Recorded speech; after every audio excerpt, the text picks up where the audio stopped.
Bon matin, c'est bon d'être de retour parmi vous. Aujourd'hui, la semaine passée, j'étais malade, j'ai eu une grippe d'homme. Alors, j'ai failli mourir cette semaine. Mais je suis toujours là. Aujourd'hui, quelle journée de célébration extraordinaire, alors qu'on va baptiser toute la journée 52 personnes. Est-ce qu'on peut célébrer ça? OK. Je vous donne une autre chance, OK? 52 personnes, mes amis! Faites du bruit!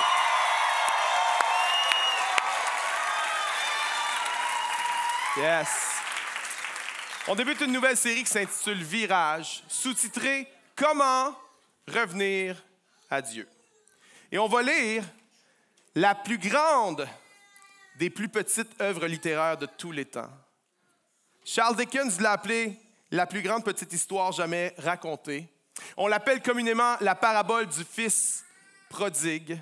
Moi, je l'appelle la parabole des deux fils qui étaient loin du père.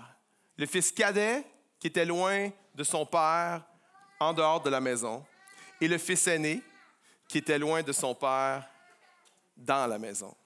Cette semaine, on va parler du fils cadet et la semaine prochaine du fils aîné. On va lire ensemble cette parabole. Luc, chapitre 15, verset 11. Et on va se lever ensemble, s'il vous plaît, en honneur et en révérence pour la parole de Dieu. Luc 15, 11. C'est Jésus ici qui raconte une histoire. Jésus raconte cette parabole. Il dit encore, un homme avait deux fils. Le plus jeune dit à son père, « Mon père, donne-moi la part de bien qui doit me revenir. » Et le père leur partagea son bien. Peu de jours après, le plus jeune fils, ayant tout ramassé, partit pour un pays éloigné où il dissipa son bien en vivant dans la débauche. Lorsqu'il eut tout dépensé, une grande famine survint dans ce pays et il commença à se trouver dans le besoin. Il alla se mettre au service d'un des habitants du pays qui l'envoya dans ses champs pour garder les pourceaux. Il aurait bien voulu se rassasier des carouges que mangeaient les pourceaux, mais personne ne lui en donnait. Étant entré en lui-même, il se dit, « Combien d'employés chez mon père ont du pain en abondance, et moi, ici, je meurs de faim. Je me lèverai, j'irai vers mon père, et je lui dirai, « Mon père, j'ai péché contre le ciel et contre toi. Je ne suis plus digne d'être appelé ton fils.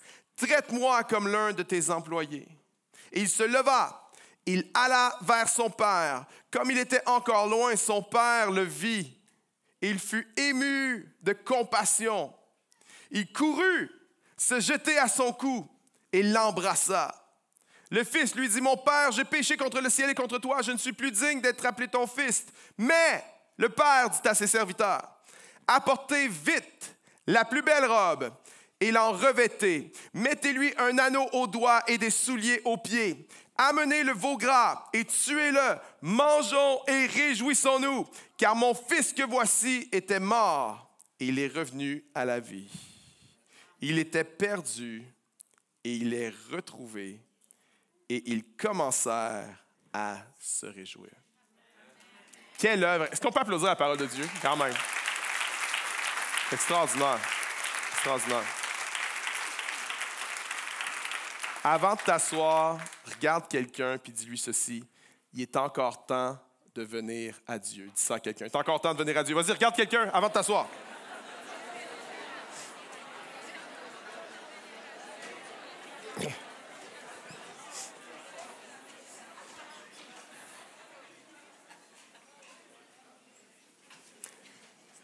As-tu déjà perdu quelque chose qui est important pour toi? Oui. Tes clés, ton téléphone, ton portefeuille, ton enfant. Si tu penses qu'on ne peut pas perdre un enfant, tu n'as pas d'enfant. Les enfants, c'est comme les ninjas. Ça disparaît sans laisser de traces. On a tous déjà perdu quelque chose qui était important pour nous, mais qu'est-ce qui arrive quand c'est toi qui es perdu? Qu'est-ce que tu fais quand tu es perdu et que tu n'es plus capable de retrouver ton chemin? Qu'est-ce que tu fais quand tu as pris un mauvais virage dans la vie et que tu te retrouves loin de Dieu? J'aimerais dire, il y a une bonne nouvelle ce matin. Bonne nouvelle. Pour tous ceux qui sont perdus spirituellement, pour tous ceux qui ont pris un mauvais virage, j'aimerais dire, c'est possible de revenir à Dieu. Et cette histoire, cette parabole nous enseigne comment revenir à Dieu. Mais avant de parler de l'histoire, il faut parler du contexte de l'histoire.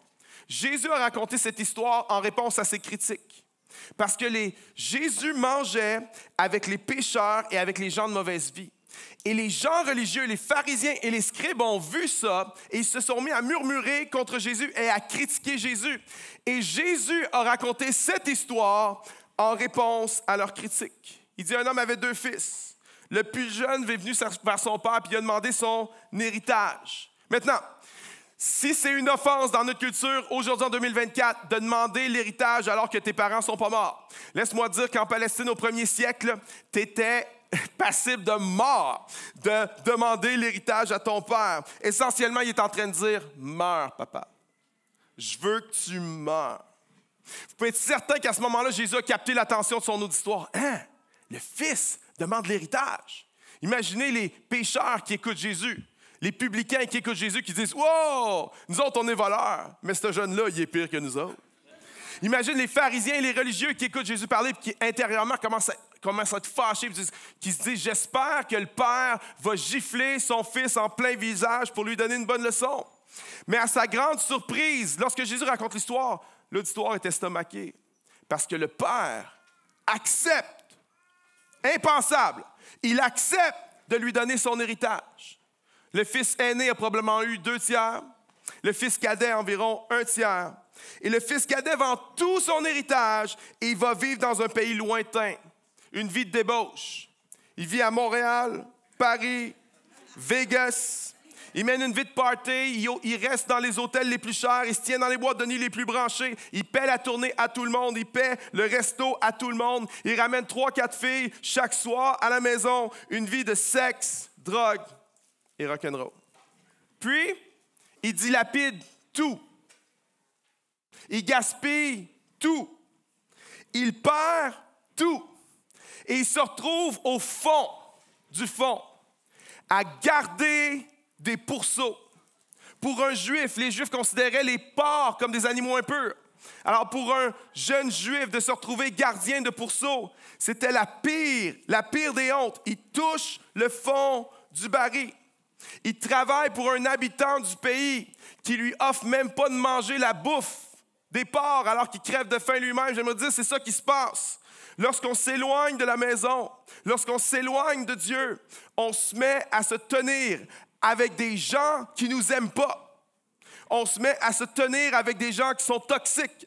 On se met à se tenir avec des gens qui disent vouloir notre intérêt, mais qui ne seraient même pas prêts à lever le petit doigt, qui ne seraient même pas prêts à nous payer un repas pour animaux. Mais un jour, le jeune homme entre en lui-même et il réalise « J'étais bien chez mon père. Même les employés de mon père sont mieux traités que moi. » Quand tu touches le fond, parfois, c'est là que tu réalises des affaires. Quand tu touches le fond, parfois, tu te rends compte que les choses que tu poursuivais, c'est les choses que tu avais déjà. Il y a des gens qui poursuivent un bonheur, puis un jour, tu touches le fond, puis tu te rends compte que le bonheur que tu poursuivais, c'est le bonheur que tu avais déjà au départ. Il y en a, tu t'es rendu compte que la femme que tu cherchais, c'est la femme que tu avais déjà au départ. Le mari que tu cherchais, c'est le mari que tu avais déjà au départ. Quand on touche le fond, il y a une lucidité qui vient. La Bible dit que ce jeune homme est entré en lui-même et qu'il s'est formé un plan. Il a dit, je vais aller vers mon père. Je vais lui demander pardon. Je vais lui dire, je suis plus digne d'être ton fils, mais traite-moi comme un employé. Paye-moi pour travailler. Ce jeune homme-là se disait ceci, si je peux travailler, peut-être qu'un jour, je vais pouvoir rembourser la dette à mon père et peut-être qu'un jour, je vais pouvoir être réintégré dans la famille. Il y a un plan. Il a fait son plan. Il a son speech de préparer. C'est quoi son speech? J'ai péché contre le ciel et contre toi. Je ne suis plus digne d'être appelé ton fils. Traite-moi comme un de tes employés. Il a son plan. Il a son speech de prêt. Puis il prend la route pour retourner au village. Et lorsqu'il arrive au village, il va voir quelque chose qu'il ne s'attend pas. Il voit son père au loin, qui le reconnaît et qui court vers lui. Les auditeurs de Jésus ont dit « courir ». Cet homme-là court. Un père court. Ça n'a pas de sens. Parce qu'à l'époque, les enfants courent, les femmes courent, mais les hommes ne courent pas. Pourquoi? Plus tu es haut dans la hiérarchie sociale, plus tu marches lentement à l'époque. C'est comme ça dans la culture. Mais ce père a quelque chose de différent des autres pères. Ce père est totalement à l'opposé de ce que les gens s'attendent d'un père de l'époque. Ce père voit son fils au loin et il est ému de compassion. Et il se met à courir vers son fils. Pourquoi il court? Plusieurs raisons. La première, il court par compassion. Par compassion. Lorsqu'il voit son fils en piteux état, son cœur est remué à l'intérieur. Je me souviens le jour que j'ai vu mon fils Zachary, il avait environ 8 ans. Son ami Christopher vient cogner à la porte et dit « Je pense que Zach a le bras cassé. » J'ai dit « Il est où? » Il dit « Il est au parc. » Okay. Moi, je ne suis pas athlétique, mais je peux vous dire, je pense que j'aurais battu Usain Bolt sur cette distance-là. Je cours, j'arrive au parc. Et là, je vois mon fils, il a 8 ans, et je vois son bras, il fait la banane comme ça, OK? Je vous le dis, là, ça vient te chercher, c'est profond. Là, c'est comme, tu es ému de compassion. J'aimerais dire, le Père Céleste, lorsqu'il nous voit dans notre mauvaise condition, lorsqu'il te voit dans ta mauvaise condition, à cause de tes mauvaises décisions, il est tellement bon, il est tellement rempli de grâce et d'amour, qu'il ne dit pas, « Ah, bien fait pour lui. » Non, il est ému de compassion. Son cœur est remué. Quand il nous voit dans nos dépendances, nos addictions, nos mauvaises décisions, quand il voit que notre vie est un désordre total, il est ému de compassion. Et sa compassion le pousse à l'action. Ce père court par compassion, mais ce père court aussi pour une autre chose. Ce père court pour enlever la honte sur son fils et la mettre sur lui. À l'époque, les gens portent des grandes robes, les hommes portent des grandes robes jusqu'à terre. Et tu ne peux pas courir avec une robe, OK? La seule façon de courir, c'est si tu prends ta robe, tu la prends dans tes mains et tu montes tes jambes. À l'époque, montrer tes jambes, c'est la pire honte que tu ne peux pas avoir. Le contexte a changé aujourd'hui. OK? Montrer ses jambes aujourd'hui, c'est pas... Non. Mais à l'époque, c'était une honte. Mais ce père-là voit son fils au loin. Il sait que son fils a la honte sur lui à cause de ce qu'il a fait. Il sait que la communauté au complet, le village au complet, va être offensé, va vouloir cracher sur lui, le mépriser. Alors le père fait quoi? Le père prend la honte sur lui. Il se met à courir pour que la honte qui est sur son fils vienne sur lui. J'aimerais dire, c'est exactement ce que Jésus a fait à la croix. Jésus à la croix n'a pas seulement pris notre péché, ça dit qu'il a aussi pris l'ignominie. Il a aussi pris notre honte. En Jésus, non seulement tu peux être pardonné de tes péchés, mais en Jésus, c'est possible qu'il vienne enlever ta honte. La honte des choses que tu as faites, que tu ne te pardonnes pas. La honte des choses que tu portes, cette lourdeur que tu portes. Jésus a pris la honte sur lui. C'est un symbole de ce Père-là. Troisième raison pourquoi il court, par compassion, pour enlever la honte. Mais voici la troisième raison. Ce père court pour éviter à son fils la cérémonie d'exclusion. Qu'est-ce que c'est? C'est une coutume à l'époque qui s'appelait Kezeza. Et il y en a qui appellent ça Keza. Et Kenneth Bailey, qui est un érudit des coutumes juives et du Moyen-Orient du 1er siècle, dit que à cette époque-là, lorsque un jeune homme avait perdu son héritage, un jeune homme juif avait perdu son héritage aux mains de non-juifs, lorsqu'il voulait revenir à la maison, il devait comme passer en procès auprès des anciens du village.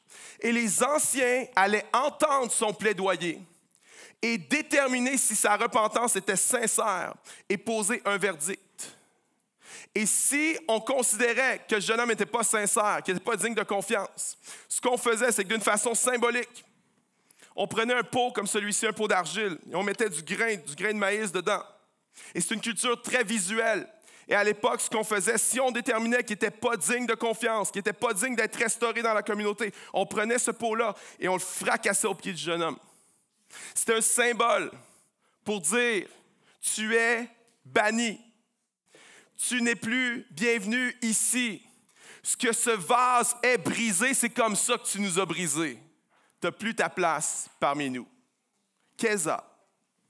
Et ce que le Père fait, Il court, oui, par compassion, oui, pour mettre la honte sur lui, mais il court aussi pour éviter à son fils de passer devant les anciens, parce qu'au moment où il rentre dans le village, le père ne pouvait pas assister à la cérémonie Kéza. La mère pouvait, elle pouvait plaidoyer pour son enfant, mais le père ne pouvait pas y assister. Si le père voulait éviter à son fils de passer à travers cette cérémonie-là, il fallait qu'il arrive au fils avant que le fils arrive au village. Et le père se met à courir. Pourquoi? Parce qu'il ne veut pas que son fils subisse la cérémonie d'exclusion. Ce père-là court. Ce père-là ne ressemble pas à tous les pères de l'époque, ni à aucun père aujourd'hui. Ce père-là a quelque chose de divin. Ce père-là a quelque chose du ciel. J'aimerais dire, c'est exactement ce que Dieu a fait avec nous. Le Père céleste s'est mis à courir vers nous.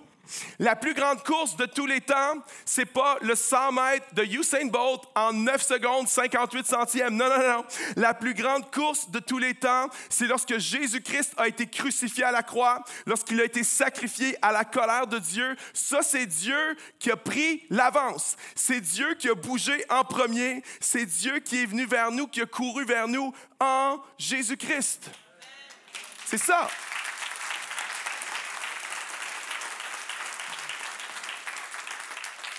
Il y a un chant qu'on chante, je l'aime tellement, on va le chanter tantôt comme premier chant. Ça dit « Je cours vers le Père ». Quel chant extraordinaire. Je ne sais pas s'il y en a d'autres qui l'aiment, moi j'aime tellement ce chant-là. Savez-vous quoi? C'est une grande vérité, je cours vers le Père, mais il y a une vérité bien plus grande que celle-là. Savez-vous c'est laquelle?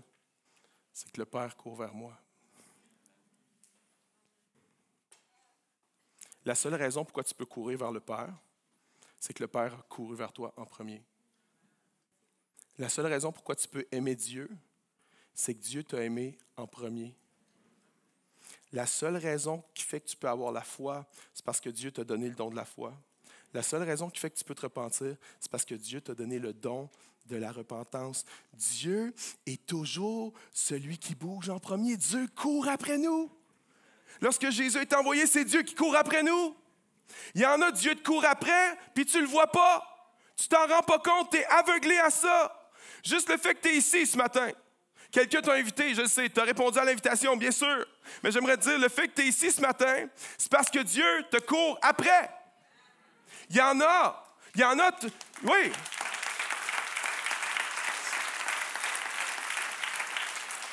Il y a des gens, tu devrais être mort aujourd'hui. Tu as tellement abusé, tu as tellement consommé, tu as tellement été imprudent, tu as joué avec ta vie comme si elle n'avait pas de valeur. Mais tu es là. Comment ça, tu es là? Parce que Dieu court après toi.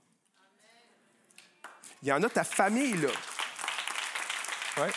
Il y en a ta famille devrait être complètement effacée, éliminée, décimée. Tu as fait n'importe quoi, tu as pris des mauvaises décisions. Mais vous êtes là aujourd'hui. C'est pas facile, mais vous êtes là aujourd'hui par la grâce de Dieu. Pourquoi? C'est parce que Dieu te court après. Le christianisme n'est pas premièrement à propos de nous qui courent vers Dieu.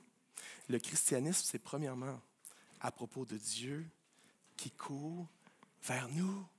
Jésus-Christ est le plus grand coureur de tous les temps. Est-ce qu'on peut applaudir le Seigneur Jésus ce matin, mes amis?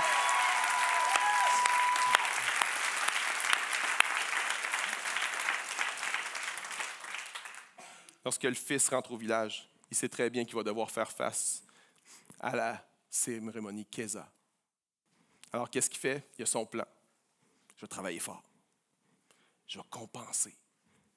Je vais payer ma dette. Il y a son speech aussi. Hein? J'ai péché contre le ciel et contre toi. Je ne suis plus digne d'être appelé ton fils. Traite-moi comme un de tes serviteurs.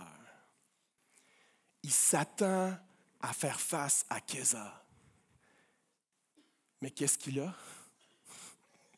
Il a tout le contraire. Il n'y a pas Kéza. Le Père court vers lui. Le Père se jette à son cou. Le Père l'embrasse. Le Père dit « Amenez la robe, la plus belle robe. » Ma robe. Pourquoi? Parce qu'il sait que si les gens voient le Fils avec la robe du Père, au lieu de cracher sur lui, ils n'auront pas le choix de le respecter. Il dit, amenez-moi la bague. La bague, c'était quoi? C'était le sceau. C'était la carte de crédit du Père. Il était en train de dire, je te restaure pleinement dans mes affaires, dans mes finances. C'est hallucinant. Il a dit, amenez-moi des souliers. Pourquoi? Parce qu'à l'époque, seulement les esclaves ne portaient pas de souliers. Et le père dit, mon fils n'est pas un esclave. Mettez des souliers à mon fils. Quelqu'un, au lieu d'avoir Kézar, il a l'étreinte du père, la robe du père, la bague du père, les souliers du père, l'amour du père. Au lieu d'avoir l'exclusion, il y a une célébration parce qu'il est revenu à la maison. C'est fou. Dieu est toujours celui qui bouge en premier. Tout le temps. Si tu as l'impression d'avoir trouvé Dieu, là, j'aimerais te dire, c'est juste une impression. C'est pas toi qui as trouvé Dieu. C'est Dieu qui t'a trouvé. Cette parabole nous enseigne comment revenir à Dieu. Et comment on fait? Ça prend un virage complet. La Bible appelle ça la repentance. La repentance est essentielle pour le salut. Dans l'Ancien Testament, le mot repentance, c'était le mot sob. Ça veut dire quoi? Se tourner, regardons ça, virage. Revenir, faire demi-tour. Dans le Nouveau Testament, c'était le mot épistrépho, qui veut dire se tourner, et le mot métanoïa, qui veut dire une réorientation complète de la personne. Sans repentance, il n'y a pas de salut. La repentance était le premier message de Jean-Baptiste lorsqu'il a commencé à prêcher, Matthieu 3. En ce temps-là, apparut Jean-Baptiste, il prêchait dans le désert de Judée. Il disait, repentez-vous car le royaume des cieux est proche. Premier message de Jean-Baptiste. La repentance était le premier message de Jésus également. Marc 1.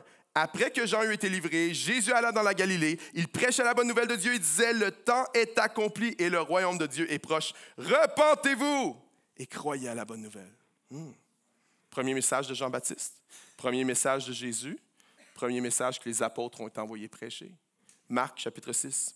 Ils partirent et prêchèrent la repentance. Sans repentance, pas de salut. Maintenant, je veux juste le déballer un peu pour vous. C'est quoi la repentance? 4 choses. Premièrement, c'est une conviction. La Bible dit que le Saint-Esprit nous convainc de péché, de justice et de jugement.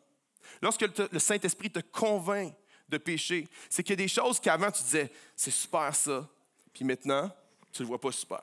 Il y a des choses où tu étais même fier, puis tu n'es plus fier de ça. Pourquoi? Parce que le Saint-Esprit t'a convaincu. La repentance, c'est premièrement la conviction, mais c'est aussi la confession. Ça, c'est la bouche qui dit, Dieu, j'ai eu tort. Dieu, j'ai péché. La confession, c'est aussi avec les gens, aller les voir, demander pardon. C'est la conviction, la confession, mais en troisième, c'est aussi la contrition. Lorsqu'on est dans une vraie repentance, on n'est pas à la légère. Moi, c'est pas grave, j'ai fait de mon mieux. Non, il y a une contrition, il y a un remords, il y a un regret. Mais également, quatrièmement, il y a un changement. La vraie repentance ne vient pas sans le changement. Le changement, c'est un virage à 180, c'est un détour. Je vais dans la direction opposée. Conviction, confession, contrition et changement. Un virage complet. La repentance, c'est le moyen de grâce que Dieu nous a donné pour revenir à lui. Ma question pour toi, est-ce que tu as besoin de repentance? Est-ce que tu as besoin de te repentir? Il y a des gens parfois qui disent, moi je me suis repenti, je me souviens quand j'ai donné ma vie à Dieu en 99, là, je me suis repenti. J'aimerais dire, la repentance, ce n'est pas un truc que tu fais une fois.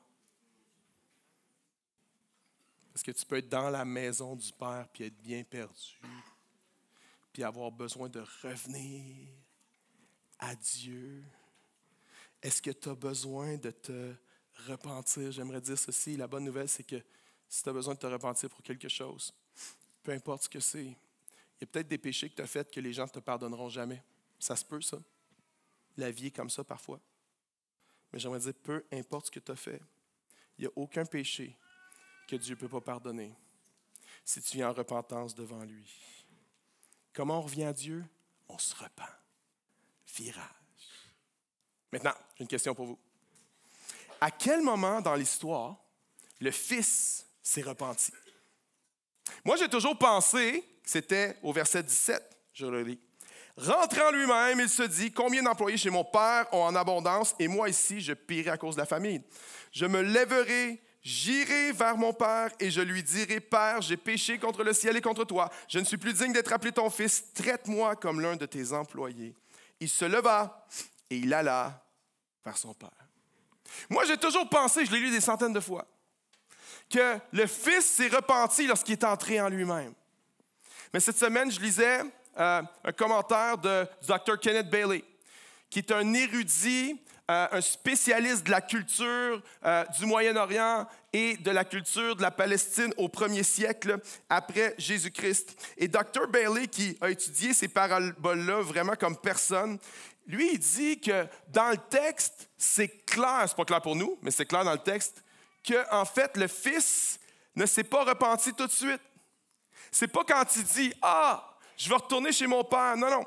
En fait, il y a des indices dans le texte qui nous montrent que sa repentance n'est pas encore pleine et entière à ce moment-là. Pourquoi? Parce que ça nous dit, dans son discours, il dit « J'irai vers mon père ».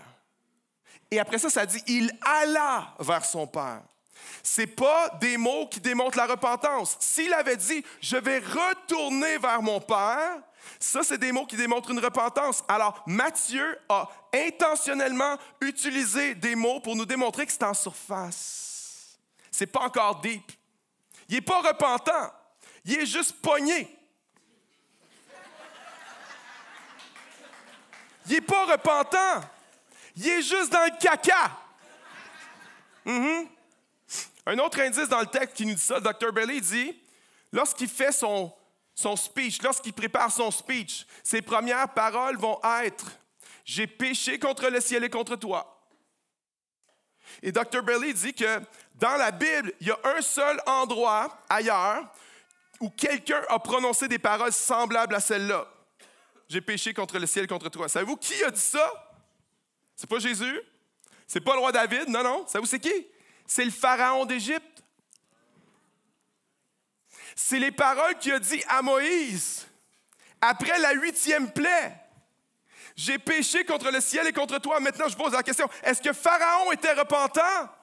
Non! Il y a eu une 9e plaie parce qu'il n'était pas repentant. Il y a eu une 10e plaie parce qu'il n'était pas repentant.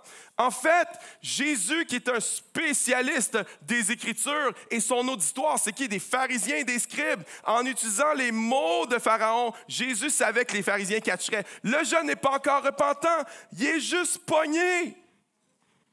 J'aimerais dire, la repentance, c'est pas juste d'être pogné. Oui, lorsqu'on s'éloigne de Dieu, nos vies deviennent messed up.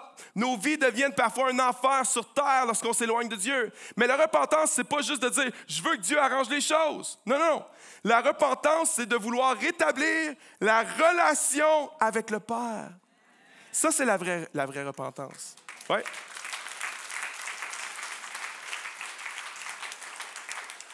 Maintenant, je vous rappelle son speech. C'est quoi son speech qu'il a préparé? « J'ai péché contre le ciel et contre toi. Je ne suis plus digne d'être appelé ton fils. » 3e, c'est quoi? « Traite-moi comme un de tes employés. » Alors, il est prêt, il arrive, il s'attend à Kéza, il s'attend à tout ça. Mais là, il arrive avec son speech. Puis là, son père se jette à son cou. Son père l'embrasse. Son père l'accueille. Et là, il va dire quoi? « J'ai péché contre le ciel et contre toi. Je ne suis plus digne d'être appelé ton fils. » Puis sa 3e ligne, c'est quoi? « Traite-moi comme un de tes employés. » Il ne l'a dit même pas. Il est juste comme... Savez-vous pourquoi il ne l'a dit pas? Il est déjà traité comme un fils. Il n'est pas traité comme... Il est déjà traité comme un fils. Sa repentance a pris place à ce moment-là.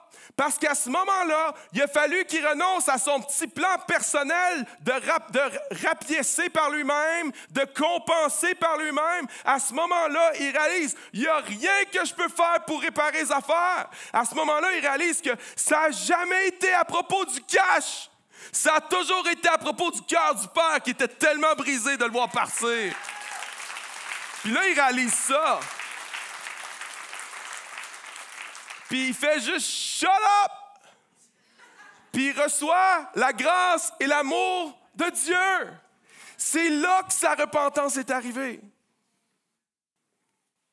Quand on veut juste que Dieu arrange les affaires, ce n'est pas la vraie repentance. Oh oui, Mandy qui arrange les affaires, il aime ça. C'est un fixeur, c'est un guérisseur, il répare. Mais j'aimerais dire ceci, la vraie repentance, ce n'est pas juste Dieu arrange ça, la vraie repentance, c'est je veux être en relation avec toi. Ça, c'est la vraie repentance. Maintenant, je sais que certaines personnes vont écouter un message comme celui-là puis vont se dire « OK, mais c'est pas si grave que ça, le péché. » C'est pas ça que la parabole enseigne, non.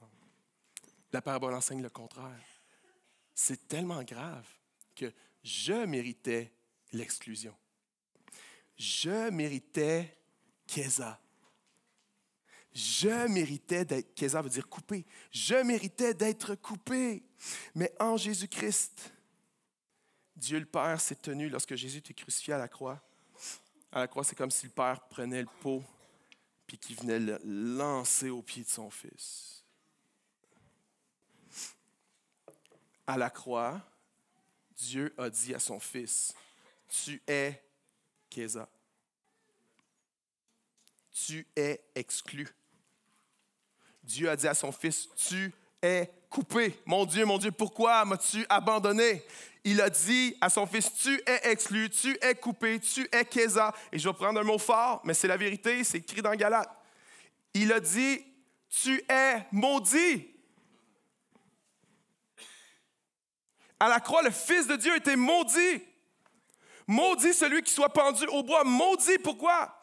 Il a été exclu pour que je sois inclus. Il a été coupé pour que je sois greffé.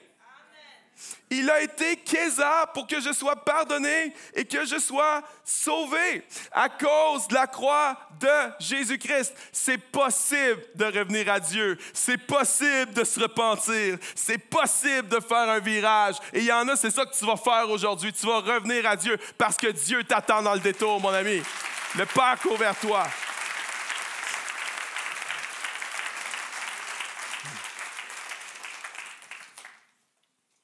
Mais j'ai une autre question. Le texte nous dit ceci. « Mon fils était mort, il est revenu à la vie. Il était perdu et il est retrouvé. » Ma question, c'est, qui a retrouvé le fils? Est-ce que le fils s'est retrouvé lui-même ou est-ce que quelqu'un l'a retrouvé? C'est une bonne question. Parce que quand tu lis le texte, mon fils était mort, il est revenu à la vie, il était perdu et il est retrouvé. C'est comme pas clair. Hein? C'est pas clair. Qui a retrouvé le fils? Le fils s'est retrouvé lui-même? Quelqu'un l'a retrouvé? Savez-vous quoi? C'est pas clair pour nous, mais c'était clair pour eux. Voici pourquoi.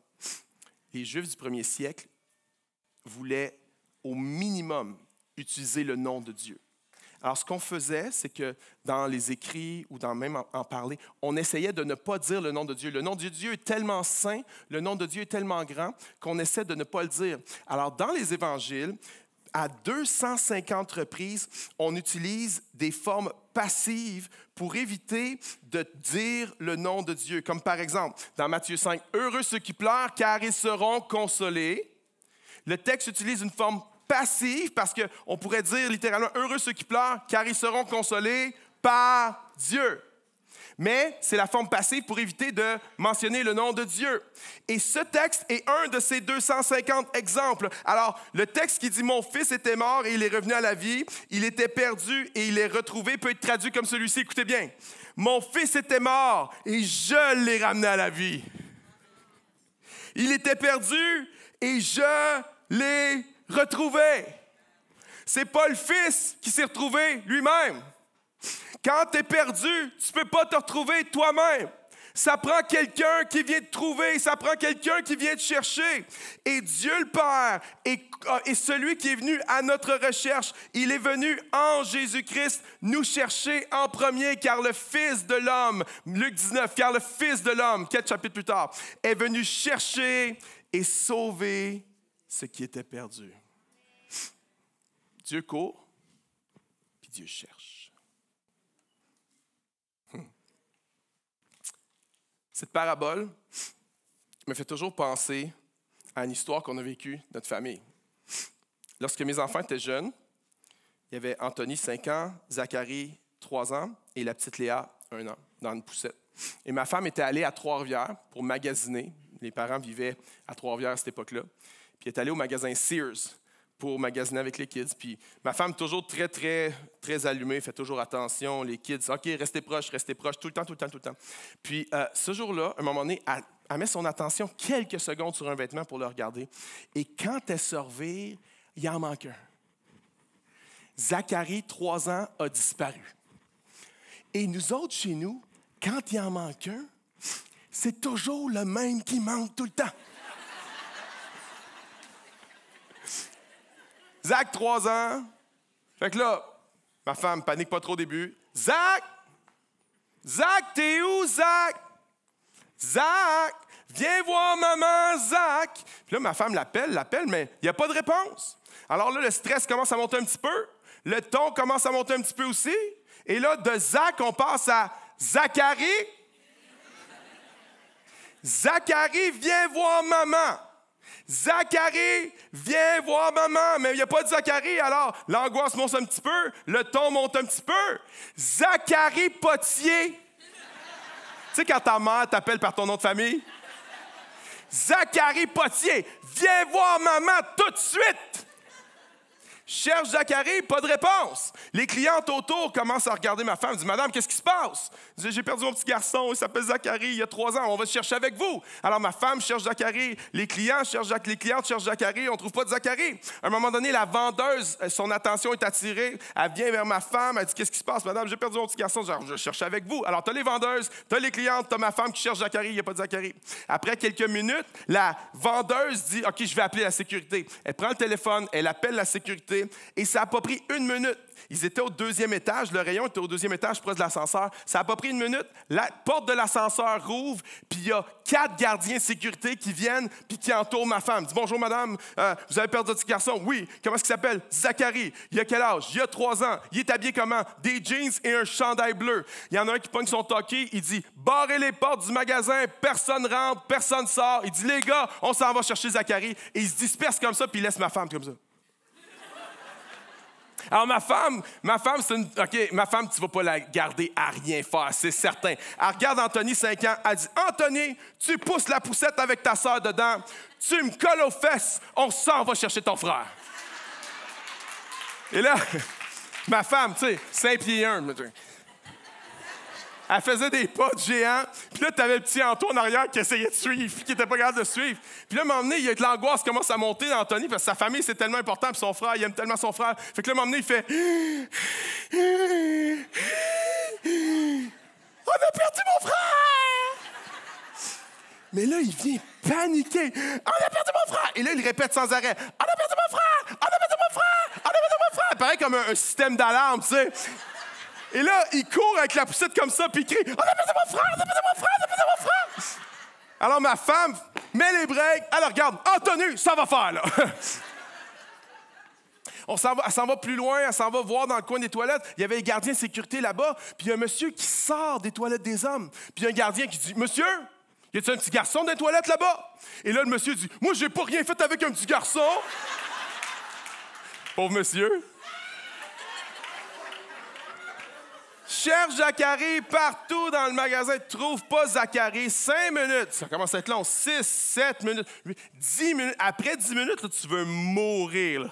Tu veux juste mourir. Ils ont tout regardé, ils ont tout inspecté. À un moment donné, il y a quelqu'un qui dit, on va aller voir aux endroits où on a déjà été. Puis il y a quelqu'un qui est arrivé près d'un display de vêtements, un rack à vêtements. Puis elle s'est penchée, puis elle a vu en dessous du rack à vêtements, il y avait un tout petit Zacharie qui était là comme ça. Puis lui, il ne voulait pas sortir de sa cachette parce qu'il y avait plein de gens qui ne connaissaient pas qui appelaient son nom. Là, il appelle ma femme. Il dit, madame, on a trouvé votre fils. Et là, ma femme arrive, elle pleure. Après Zacharie, on t'avait perdu, on t'avait perdu.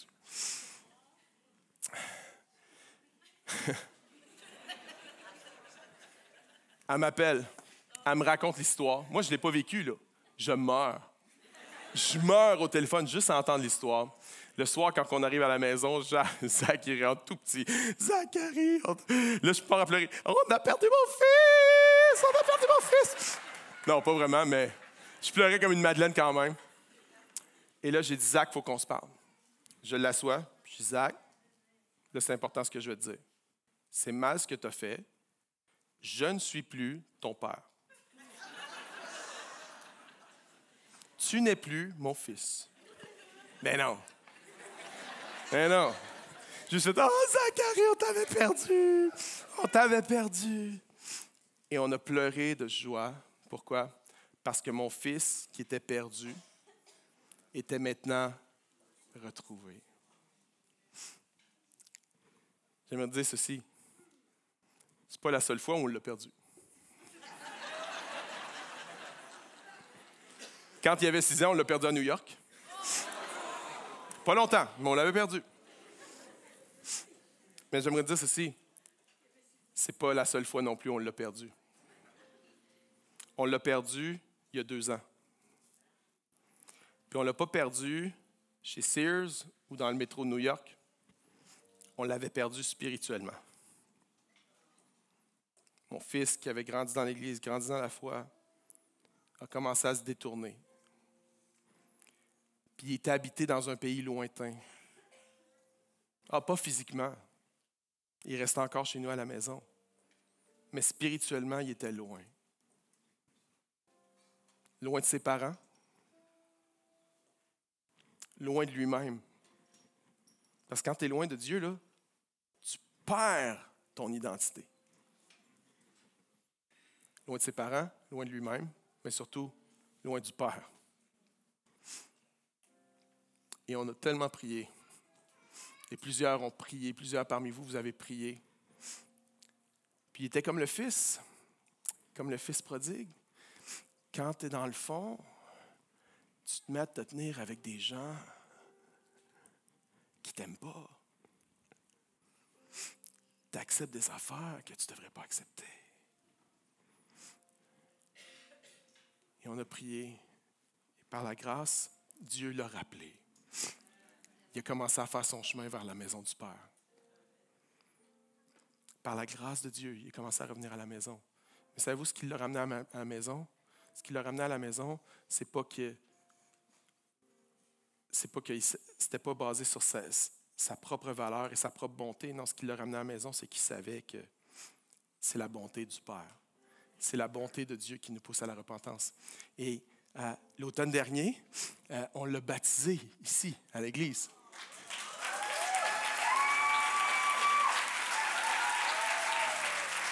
Yeah.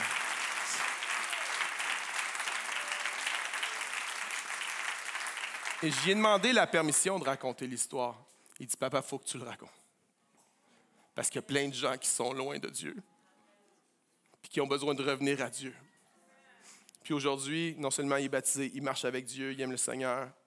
Il revient d'une semaine chez Jeunesse en Mission. Ils ont lu la Bible au complet en 1 semaine. Il est en feu, c'est fou, là. Mon fils qui était perdu a été retrouvé encore. Et ça, c'est un espoir pour chaque personne ici, chaque personne qui est loin de Dieu. C'est un espoir pour toi si tu es loin de Dieu. C'est le temps de revenir à la maison. Arrête de prétendre que tu vas y arriver. Arrête de prétendre que tu es capable de réparer. Arrête. Non, tu ne peux pas. La vraie repentance fait juste dire, je veux rétablir la relation avec toi, je ne suis pas capable d'y arriver. Je veux juste accueillir la grâce. Juste accueillir la grâce. C'est un espoir pour chacun d'entre vous qui est loin de Dieu. Tu peux faire un virage. Tu peux te repentir. Tu peux revenir à Dieu. Mais c'est aussi un espoir pour tous les parents ici qui ont des fils et des filles prodigues quelque part dans un pays lointain. Que par la grâce de Dieu et avec la prière, Dieu va les ramener à lui.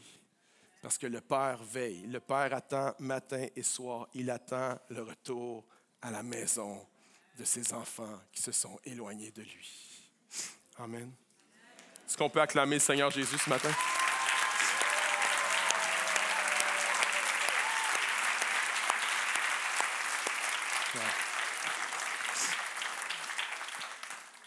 J'aimerais qu'on penche la tête, qu'on ferme les yeux, s'il vous plaît. Je veux qu'on prie. Et je veux prier pour des gens qui ont besoin de revenir à Dieu. Je Je veux le faire d'une façon intime, c'est pour ça que j'ai demandé à tout le monde de fermer les yeux.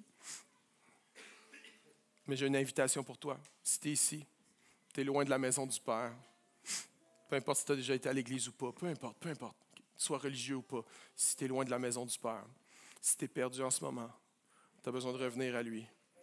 Et je veux prier pour toi si c'est ton cas. Je vais faire une prière, puis je veux t'inclure dedans si tu le veux bien. Alors je vais te demander, je ne vais pas te mettre sur le spot, je te le promets, mais je vais te demander si tu veux revenir à Dieu, venir à Dieu, tu veux te repentir. Fais juste lever ta main là, devant le Seigneur, devant Dieu. Puis moi, je vais la voir, je vais savoir que je prie pour quelqu'un. Oui, merci pour les mains qui se lèvent. Il y en a sûrement d'autres. Je suis sûr qu'il y en a plein. Oui, wow, merci. Merci. Vous pouvez baisser la main. Je vais encore laisser la chance. Peut-être quelqu'un qui a dit « C'était pour moi, puis j'ai pas osé lever la main, mais je la lève maintenant. » Vas-y. N'aie pas peur. Quelqu'un? Oui. Merci pour votre main. Merci.